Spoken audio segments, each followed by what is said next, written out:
So, Jared, before the trade, Eagles were a flat 7 at BetMGM. They were -7. Now it's moved up a half point without Micah Parsons. Do you think this thing is going to stop? Like, if you were to bet Dallas and get the best number, you think this is a buy point? Do you think it hits 8, maybe even 8.5 if people start hammering teasers and those kind of things? How do you see this line continuing to play out leading off to kickoff next Thursday? Fantastic question. And it is a question that if you're a price-sensitive gambler, and I know not everyone is. I know some people wake up Sunday mornings, they don't really care what price they get. They just want to bet the games and have fun. That's totally fair. I'm not going to push back on that. If you are listening to this show, especially if you've been listening for a long time, you're probably a price-sensitive gambler. These are questions that you need to be asking yourself before next week. I think my gut says moving a point through a key for one player that's not a quarterback is probably the max that we're going to see. However, quantifying the Micah effect is very hard to do. What do I mean by that? The Cowboys just traded away their best player. How do you think the locker room's handling that right now? I don't know the answer to that question. Maybe they're going to, write the fallen hero effect. We talk about that all the time here on the show. Maybe it's that, and it could be that. And if that's the case, you're getting value, Cowboys plus 7.5.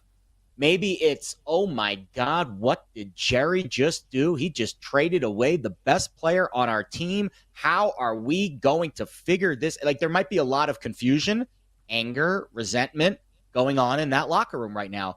If that is the case, there isn't a number that I can think of that you can't push this thing high enough, because you're going into Philly to face the defending champs when they're raising their banner. They're going to show up. And if you don't match that intensity and that level because you're still pissy about your owner, GM, trading away your best player. I remember a game a few years ago. Wasn't it Denver that won like by 50 points on opening night? Things got really out of hand. These games can get out of hand early in the season. I don't know how they're going to handle this. But back to your original question, my conventional wisdom says 1 point through a key for a defensive player is probably the max movement you're going to see. I think it makes a lot of sense. What I think is interesting is the fact that Green Bay and Detroit, that game moved a full point, right? Green Bay was 1.5. Now it's up to 2.5. And here we are with the Eagles, and that game's only moved a half point. So does it make any sense that in the game where Micah Parsons goes to the Packers, it's worth a point, but in the game where he leaves the Cowboys, it's only worth a half a point? I just think that's pretty interesting, which is why I think this thing's going to continue to go up. I think you can get some 8s. I think there are going to be some 8s to flashes with Dallas, and that's what I'm waiting for. I'm still going to be on the Cowboys in this game, Jared. Probably don't like them as much as I did, but this is just so NFL, right? Dallas trades away their best player Sunday night. Nobody's going to want to bet them. Everybody hates the trade. And then watch him go into Philly. Watch him win the game. And everybody's like, man, Jerry knew, right? It was like Nico Harrison when he traded away Luka, and then he got Cooper Flagg, right, as the number 1 pick. And he ends up getting the last laugh. Like, it's just how these things work, man. Look, from a football standpoint, obviously the Cowboys got worse. Like, you can't argue they got better. They just lost their best player and one of the best defensive players in football. They're going up against arguably the best offensive line, best running team in all the NFL for a team that already can't stop the run. And if there is a way to attack the Eagles or slow them down, it's to limit the run game and force Jalen Hurts to be a passer and keep him behind the sticks. We all know this. That's how you want to beat the Eagles, and Dallas is going to have a really difficult time doing that.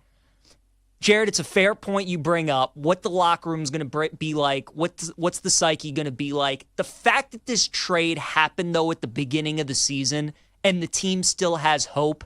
It's not like you're in one of those scenarios where it's like the middle of the season. You could be still in the hunt, maybe a chance to win the division, and then you trade away your best player, and right there, that tells you from ownership, like, all right, they don't think we're good enough. Like, we're done. And yes, this trade tells you a little bit about that, but Jerry is going to try and spin it the best he can that they made this move towards the future. Maybe there are a lot of other guys they like in that locker room that they want to use all that money they would have given to Parsons to some other guys.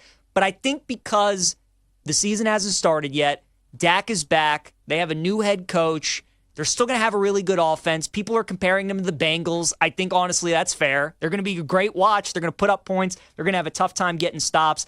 I think the fact this trade happened at the beginning of the year, though, I'm more inclined to bet Dallas than I would if this was like a Week 9 or a Week 10 game. I'm in no rush to bet it, though. It's 7.5. Obviously, it stinks for people that bet it at 7, thinking they would sign Parsons. You're getting a key number there. You might lose a point of value. But I think we're getting an 8 in this game, Jared. I do. I look at the fact that Green Bay and Detroit moved a full point, and the fact that this Eagles game has only moved a half point, and I think there's going to be some correction for that over the next couple days.